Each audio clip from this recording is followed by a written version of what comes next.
The rain whispered secrets against the kitchen window, a soft, gray soundtrack to the rhythm of kneading dough. Lila's hands, flour-dusted and strong, worked the familiar mound on the worn wooden board, her grandmother's board, smooth with decades of pressure. Across the small, steam-fogged kitchen, her 16-year-old daughter, Maya, chopped parsley with fierce concentration, the thwack-thwack of the knife a little too aggressive.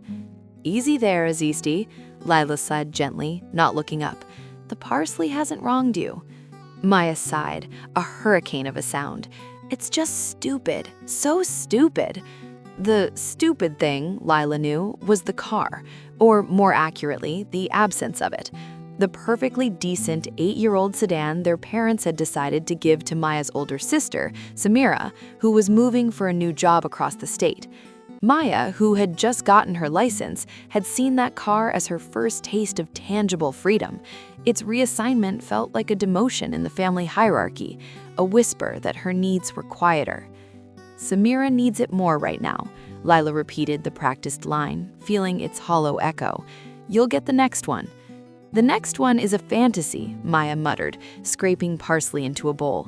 "It'll be like 2030. The front door opened, bringing a gust of damp air and the scent of old books and peppermints. Lila's father, Elias, grandpa to the girls, shuffled in, hanging his damp cap on the hook. His movements were careful, a map of old aches traced in the slow straightening of his spine. "Smells like heaven in a storm," he boomed, his voice still a powerful instrument in his frail frame. He kissed Lila's cheek, the bristle of his white stubble a familiar scratch. "Ah, my granddaughter, the vehicular engineer. How does the mighty chariot run?" The question hung in the fragrant air. Maya froze, knife poised, Lila's hands stilled in the dough. The rain tapped louder.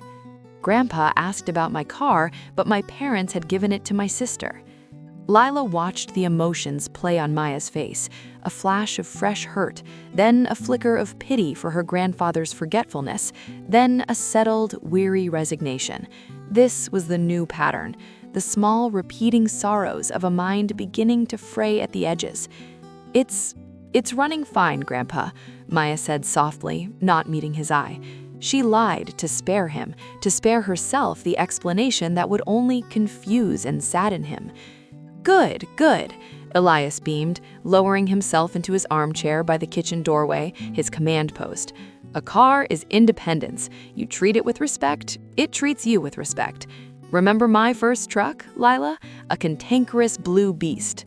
Lila smiled, resuming her kneading.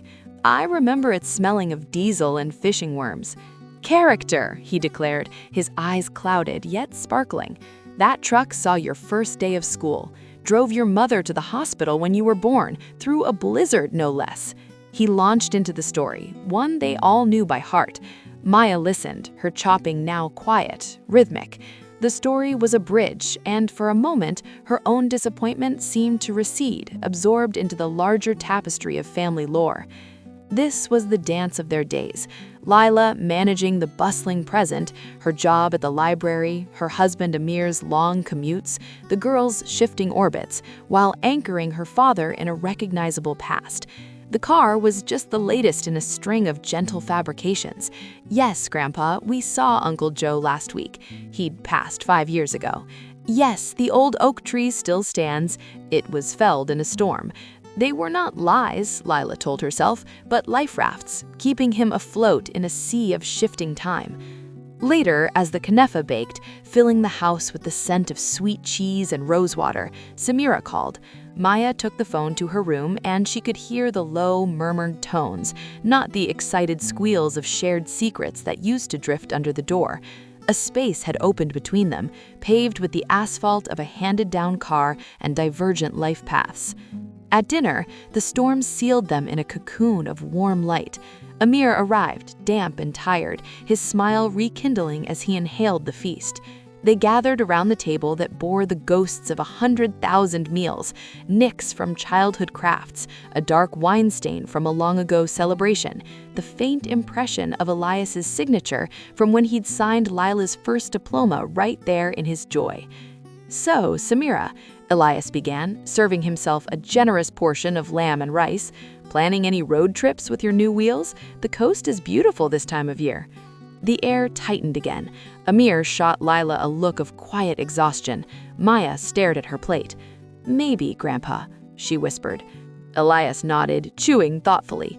"Your grandmother, she loved the coast. We'd drive there with the windows down, her hair whipping everywhere. She'd pack a picnic so big we'd eat leftovers for days." He looked around, his gaze momentarily clear and sharp. "You give things to the ones who need them for the journey they're on. That's what family does. Your grandmother, she gave me the shirt off my back sometimes." He chuckled at his own joke, the moment of clarity passing like a sunbeam through cloud. Later, as Lila washed dishes and Maya dried, the rain finally ceasing, Maya said to Lila, "It's harder when he's sweet like that, when he makes sense but doesn't." Lila handed her a soapy plate. "I know, Habibti. He lives in a world where the important things are eternal, where the truck still runs and Grandma is just in the other room. In a way, it's a kindness." "But it's not real," Maya said, her voice cracking. "And my car wasn't real either. It was just a promise that got rerouted." Lila didn't have an answer. She only had the warm, soapy water, the clean glide of a dishcloth, and the solid presence of her daughter beside her, both of them holding different kinds of grief. The next Saturday, Lila found her father at his armchair, not with his usual newspaper, but with a large, leather-bound photo album, its corners crumbling. Dust motes danced in the afternoon sun. "Come, sit," he said, patting the sofa beside him. "I found the history of the fleet." For the next hour, he guided her through a vehicular history of their lives.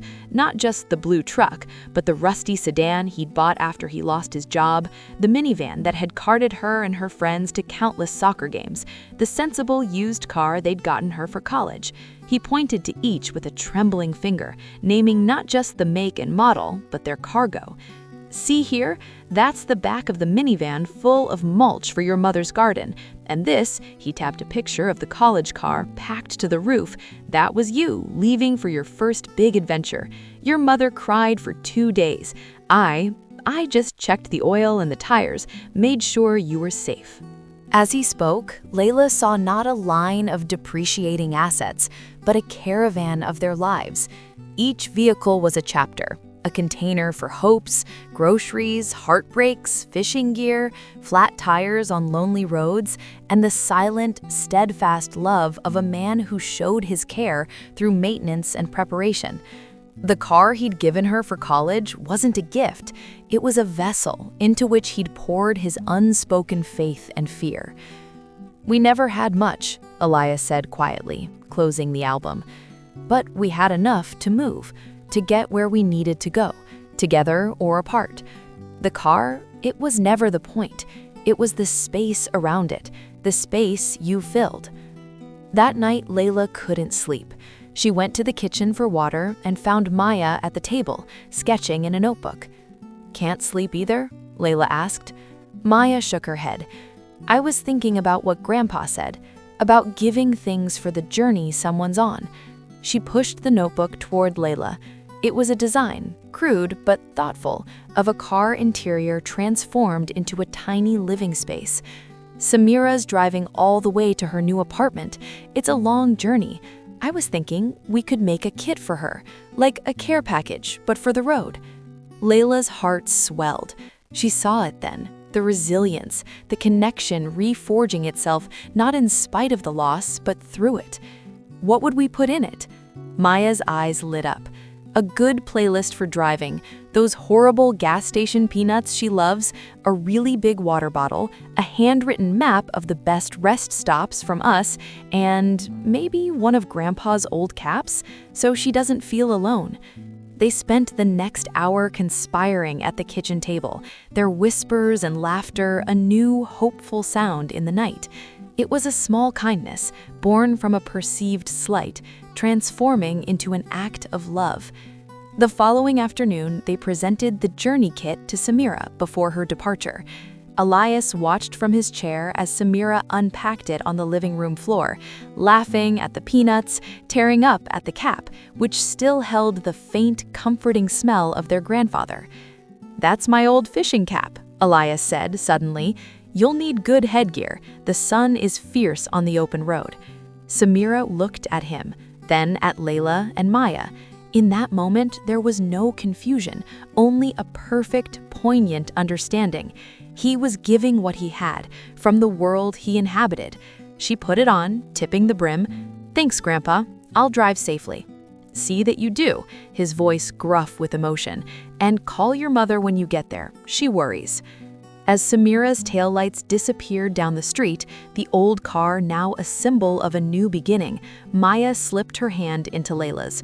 "It's okay," she said, and Layla knew she wasn't just talking about the car.